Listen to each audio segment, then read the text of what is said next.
주말 이슈 파이팅 경제편, 오늘은 대한민국 경제 종합 건강 검진이라는 제목으로 25년 경제 상황 마무리하겠습니다. 엊그제 한국은행에서 2025년 12월 금융안정보고서를 발간했습니다. 오늘은 그 금융안정보고서를 바탕으로 제 분석 싣고자 합니다. 자, 세 파트로 나눴습니다. 첫 번째는 경제 바이탈 사인이란 파트고요. 그래서 급성 발열은 잡혔다. 하지만 만성 질환은 악화되고 있다. 이렇게 제목을 뽑았습니다. 구체적으로 가면 경제 진단에 3대 핵심 메타포를 잡았는데요. 건강검진, 다이어트, 기후변화 이렇게 잡았습니다. 모든 데이터는 한국은행 금융안정보고서 데이터를 바탕으로 했고 제가 나름대로 해석을 한 겁니다. 그래서 첫 번째 건강검진이라고 잡은 것은 한국은행에서 금융안정지수 같은 그 데이터를 통해서 현재 한국의 경제 상황을 점검하고요.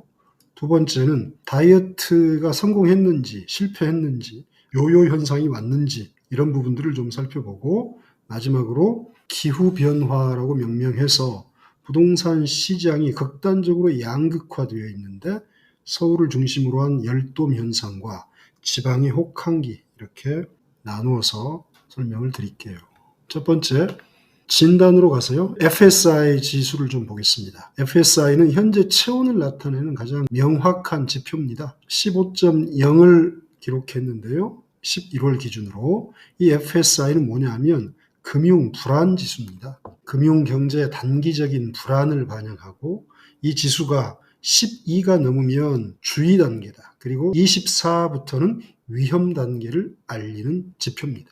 지난달에 15.0을 기록했습니다. 이것은 올 상반기에는 올해 6월에는 18.6까지 치솟았어요. 그래서 이재명 정부 들어서서 어떤 적절한 경제, 정치, 사회 정책 대응을 통해서 상당히 낮춘 건 사실입니다. 하지만 여전히 주의 단계에 머물러 있습니다. 그래서 지금 6개월 이재명 정부 6개월 동안은 근본 치료를 할 수가 없었죠. 그러니까 링거 맞고 그다음에 해열제 처방해서 임시로 고열을 낮춘 정도라고 봐야 됩니다. 모르핀 맞고 그런 겁니다. 그래서 현재 체온은 FSI는 단기 스트레스 상태에 있다. 그 다음에 좀 더 깊고 중요한 지수가 있습니다. FVI입니다. FVI는 뭐냐면 금융 불안 지수를 나타내고요. 이것은 우리나라 경제 금융계의 중장기적 불안을 반영하는 지수입니다. 이거는 언제를 기준으로 하냐면 1997년 11월 우리나라가 IMF로부터 구제 금융을 받았을 때를 100으로 기준으로 삼습니다. 근데 지금 45.3이면 위기가 100 이상이란 말입니다. 100 이상이 된다는 것은 제2의 IMF가 온다는 얘기입니다. 45.3은 굉장히 낮은 것 아니냐 이렇게 생각할 수 있지만 그렇지 않아요. 지금 저희는 위험 단계에 접어들었습니다. 위험 단계는 장기 평균이 있는데 2007년부터 작년까지 장기 평균이 39.4였단 말입니다. 여기보다 10% 이상 상승하면 위험 단계에 진입했다는 시그널입니다. 그러면 39.4 플러스 3.94 하면 45가 안 되잖아요. 근데 지금 올해 3분기에 45.4를 기록했다는 것은 뭡니까? 위험 단계에 진입했다는 얘기입니다. 올해 상반기에는 이 지수가 43.9였어요. 여기서 지금 45.4로 상승한 겁니다. 그래서 경제 면역력이 지금 악화되고 있다. 다이어트로 치면 뱃속에 멀쩡해 보이는데 내장 지방과 콜레스테롤이 잔뜩 끼어 있다. 언제 위기가 올지 모르는 만성 질환을 앓고 있다. 이렇게 진단하겠습니다. 그다음 두 번째 파트는 가계 부채를 제가 요요 현상에 빗댔습니다. 그래서 실패한 다이어트, 이 실패한 다이어트 때문에 요요 현상으로 살이 더 쪘어요. 살이 찌니까 관절이 약해지겠죠. 그래서 주로 취약 차주 관점에서 설명을 드릴게요. 그래서 디레버리징의 패러독스 역설이라고 잡았는데요. 이게 좀 복잡합니다. 올해 상반기까지 GDP 대비 가계부채 비율이 89.7%로 그 전년, 그 전전년에 비해서 하락했습니다. 그래서 마치 다이어트가 성공하는 것처럼 보였습니다. 하지만 이거는 여러분 잘 살피셔야 됩니다. 작년 12월 3일 윤석열이가 계엄을 선언해서 내란을 일으켜서 올해 6월 3일 대통령 선거 전까지 6개월이 온 나라가 꽁꽁 얼어붙었잖아요. 생산, 소비, 그렇죠? 그 다음에 경제 지출 모든 것들이 수출, 수입 꽁꽁 얼어붙었습니다. 그러니까 가계부채 비율이 일시적으로 하락할 수밖에 없죠. 심리적으로 닫혀 있었으니까. 근데 6월 3일 대통령 선거를 통해서 리더십이 교체가 되고 3분기부터 이제 조금 살만하구나, 숨통이 튀었구나, 그러면 빚을 내서라도 한번 투자를 해볼까, 이렇게 억눌렸던 식욕이 폭발한 거죠. 억눌린 식욕이, 즉 대출 수요가 폭발했습니다. 그래서 요요 현상이 발생했다고 저는 진단합니다. 그래서 실제로 가계 신용대출 잔액이 1968조 원으로 2.8% 늘었습니다. 그리고 주택담보대출뿐만 아니라 기타 대출, 신용대출도 증가세로 전환했습니다. 자, 그 다음 취약차주 문제입니다. 차주는 뭡니까? 돈을 빌리는 사람이잖아요. 근데 취약차주라고 제가 명명했고 구분을 세 가지로 했습니다. 여기는 우리나라의 중산층 이하, 저신용자, 이런 분들이 취약차주겠죠. 경제 말초 혈관입니다. 근데 이분들이 없으면 국가가 지탱이 안 되죠. 거기에 지금 염증이 들었다, 저는 이렇게 진단을 합니다. 취약차주를 세 가지로 구분했습니다. 첫 번째, 상당히 많은 인구를 차지하고 저소득, 저신용에 있는 분들입니다. 근데 이 비중이 6.6%밖에 안 되는 걸로 나왔어요. 이거는 저는 착시라고 봅니다. 이재명 정부가 들어서서 두 차례에 거쳐서 현금을 살포했잖아요. 그래서 조금 숨통이 튑 거죠. 정부 지원책, 일시적인 진통제, 모르핀으로 일시적으로 지표가 개선된 것처럼 보이는 착시 현상이 하나 있고요. 그 다음에 두 번째, 이금융권 연체율이 계속 상승하고 있다는 겁니다. 이금융권, 상호금융이나 저축은행, 새마을금고, 여기를 이용하는 대상이 대부분 누구겠습니까? 중소기업, 그 다음에 저신용자, 중하위층 이하가 이용하잖아요. 근데 이분들의 연체율이 계속 상승하고 있습니다. 이 말초 혈관에 폐색이 일어나면 전신에 폐혈증이 생깁니다. 그러면 목숨이 위험합니다. 그래서 저는 염증이 심화되고 있다라고 진단을 합니다. 이 금융권 연체율 막아야 됩니다. 그 다음 세 번째, 60대 이상 자영업자 대출 비중이 4년 전 대비 3배나 폭증했습니다. 자, 60대 이상 자영업자들은 누굽니까? 50대 후반, 60대 초반에 은퇴해서 퇴직금과 벌어놓은 돈으로 생계형 창업을 한 분들입니다. 근데 이분들이 4년 전에 대비해서 대출이 3배나 폭증한 겁니다. 그래서 저는 노인병동으로 바뀐 거다. 언제 죽을지 모른다.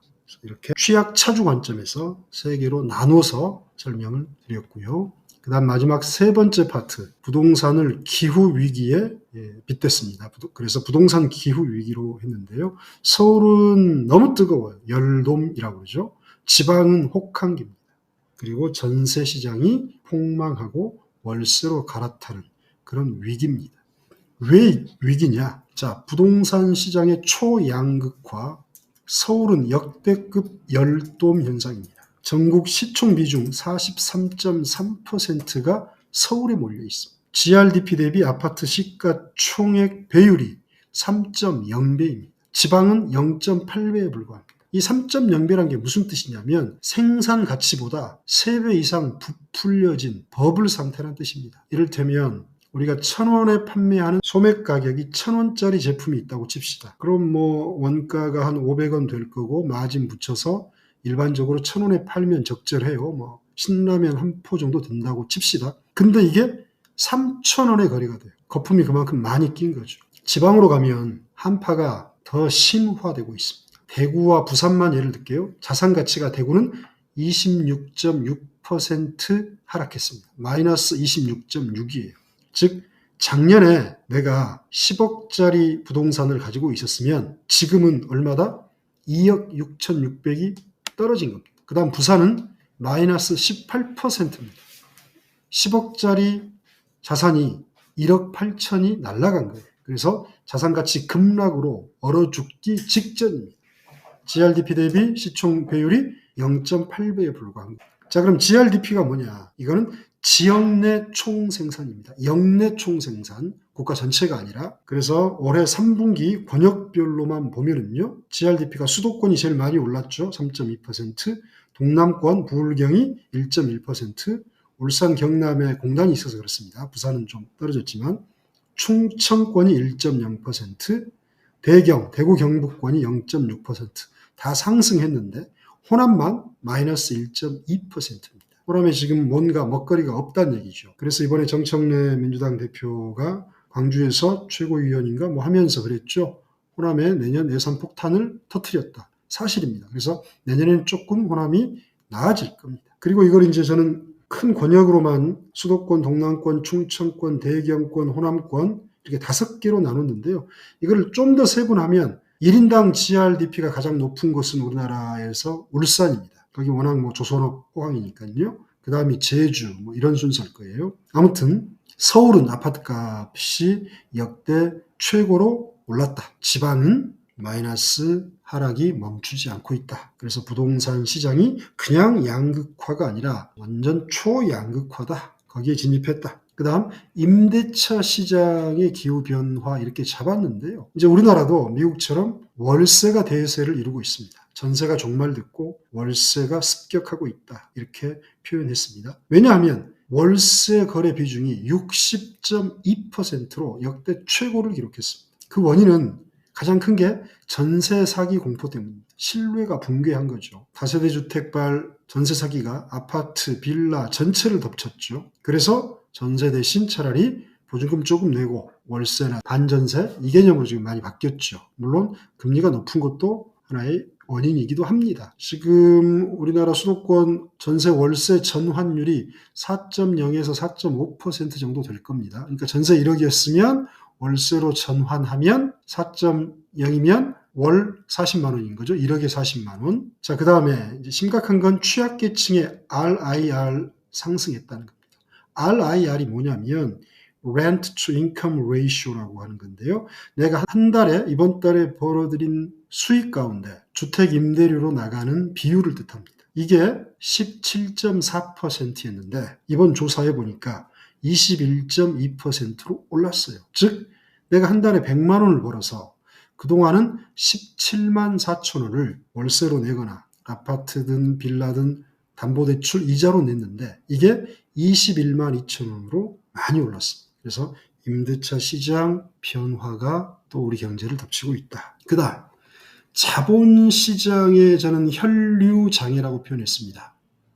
워낙 윤석열이가 2년 반 나라 경제를 죽을 써놔가지고 대한민국 증시에 투자했던 투자자들이 전부 다 국내 증시를 탈출했죠. 국장을 탈출해서 해외 주식시장으로 넘어갔습니다. 그 금액이 개인이 국내 주식을 매도한 금액이 무려 23조 원입니다. 그리고 그 개인이 해외 주식을 매수한 게 103억 달러입니다. 약 15조 원 정도 되죠. 그러니까 국내 주식 23조를 팔아서 미국 주식 주로 15조를 산 겁니다. 국내 시장은 성장판이 닫혔다 이런 심리가 만연했죠. 이재명 정부 들어와서 2,800, 900이던 코스피가 지금 4,100까지 찍었잖아요. 많이 돌아오고는 있습니다만은 아직도 더 많이 돌아와야 됩니다. 그래서 정부 정책을 믿고 국내 증시에서도 돈을 벌 수 있다. 이렇게 심리가 좀 바뀌어야 됩니다. 때마침 엊그제 정부에서 뭘 발표했냐면 해외 주식을 팔고 국장으로 투자하면 지금 해외 주식에 대한 양도세가 22%거든요. 굉장히 높아요. 이거를 감면해 주겠다. 내년 1년 동안. 기준은 뭐다? 올해 12월 23일 기준 해외 주식 보유한 사람이라면 내년 1년간 그것을 팔고 국내 주식으로 투자를 하면 양도세 22%를 감면해 주겠다. 이렇게 했습니다. 이런 이유가 뭐냐면 제가 우리나라 환율이 오르는 큰 배경을 3가지 정도로 설명을 드렸는데요. 그 중에 3번째가 이겁니다. 국장 탈출, 미국 주식 취득 때문이에요. 자, 우리 한국 사람이 미국 주식을 사려면 어떻게 해야 됩니까? 외환시장에서 내가 가지고 있는 원화를 던지고 달러를 사서 그걸로 미국 주식을 사는 거예요. 그러니까 달러 수요는 많아지죠. 달러 값은 올라요. 우리 원화 값은 떨어지고. 그러니까 환율이 오르는 이유 중에 하나였습니다. 실제로 이렇게 보이잖아요. 23조 팔고 15조 치 사고 103억 달러를 달러로 바꾼 겁니다. 우리나라 외환 보유액이 4,200억 달러인데 100억 달러면요 굉장히 큰 겁니다. 왜냐하면 외환 보유고 4,200억, 300억 달러가 전부 다 달러 현금으로 가지고 있는 게 아니거든요. 개인이든 기업이든 채권으로 가지고 있을 수도 있고 미국 주식도 있고 그 다음에 외화 예금도 있고 이런 걸 다 포함한 게 4,200억, 4,300억 달러입니다. 우리나라 국가에서 한국은행에서 가지고 있는 달러 금액이 아니에요. 우리나라 전체 기업, 개인, 정부, 지자체가 다 가지고 있는 달러를 합한 게 4,200억, 4,300억 달러입니다. 근데 순수하게 미국 주식 사는 데만 100억 달러를 바꾼 거니까 얼마나 큰 겁니까? 이게 다시 국장으로 돌아오면 혈류 장애가 좀 풀리겠죠. 자, 그 다음 기업의 면역력이 급격히 나빠지고 있습니다. 뭐 때문에? 관세 쇼크 때문에. 관세 협상 잘해서 우리가 일본보다 훨씬 잘했지 않느냐 칭찬했잖아요. 물론 맞아요. 뭐 20%를 넘어가는 국가가 꽤 있죠. 우리나라, 일본, 유럽연합 잘했습니다. 근데 여러분 이걸 아셔야 됩니다. 우리나라하고 미국은 2002년 노무현 정부 때 뭘 했습니까? FTA를 했어요. 관세가 프리예요. Free Trade Agreement예요. 관세가 아예 없었단 말입니다. 수출할 때 0원이었어요, 관세가. 근데 그게 15%로 새롭게 생긴 겁니다. 그러면 수출해가지고 영업이익률이 5% 미만, 2, 3% 이익을 남겼던 회사들은 어떻겠습니까? 적자가 불가피합니다. 이게 지금 관세 타결 협상하고 12월에 했잖아요. 1월부터 적용되는데 11월, 12월 이미 수출로 먹고 사는 마진이 낮은 한계 기업들은 타격이 이미 시작됐습니다. 내년 더 하겠죠. 그래서 미국의 이 보호무역주의라는 바이러스가 우리 수출 중심 기업들을 갉아먹고 있다. 굉장히 위험하다. 그래서 저희가 기댈 곳이 하나밖에 없습니다. 내년 초에 미국 연방대법원에서 이 트럼프가 부과한 관세가 국가 위기 상황 취할 수 있는 이 미친 윤석열이가 비상대권처럼 그런 권한인데 연방대법원에서 대통령 트럼프가 했던 게 위헌이다라고 불법이다라고 판단할 확률이 굉장히 높아요. 그러면 관세가 다시 저희는 FTA 0%가 됩니다. 우리가 미국에 수출하는 또는 수입하는 물품의 99.9%의 관세가 없어요. 그게 유일한 비빌 기댈 언덕입니다.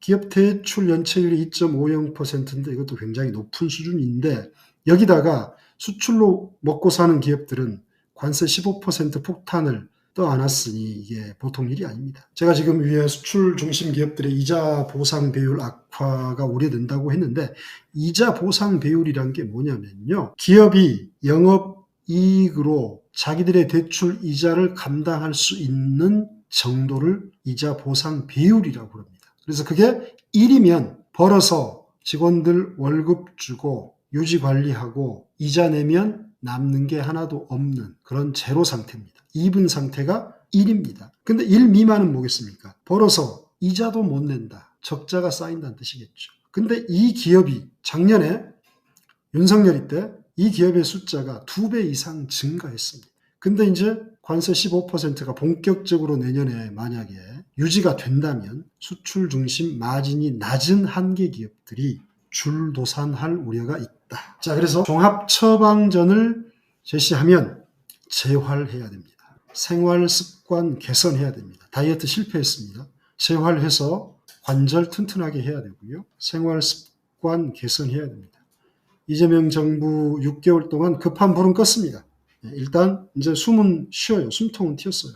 하지만 기초 체력이 2년 반 윤돼지 새끼가 망쳐놔가지고 엉망진창이란 말이에요. 이거를 다시 살려야 됩니다. 그래서 지금 6개월 동안은 단기적인 해열제, 모르핀, 링거로 버텼어요. 이제 내년부터는 인구 구조, 자산 양극화 이런 것들을 아우르는 근본적인 재활 치료를 할 때입니다. 그래서 이번에 이재명 대통령께서 각 부처별 업무 보고를 공개적으로 했고 12월에 했습니다. 그 이유가 저는 이런 이유 때문이라고 생각합니다. 이런 큰 그림이 있었을 겁니다. 그래서 내년에는 펀더멘틀, 경제 펀더멘틀을 다지는 다시 기초 체력을 기르는 시기다. 그래서 업무 보고 다 해라. 1월 1일부터 바로 실행에 옮겨라. 이런 의지가 있었다고 봅니다. 자, 오늘은 25년 우리나라 경제 전반 정리와 내년 우리가 해야 할 일들을 한국은행에서 그제 발표한 12월 금융안정보고서를 바탕으로 건강검진, 다이어트, 기후변화 여기에 빗대어서 설명드렸습니다. 이슈 파이팅 마치겠습니다. 감사합니다.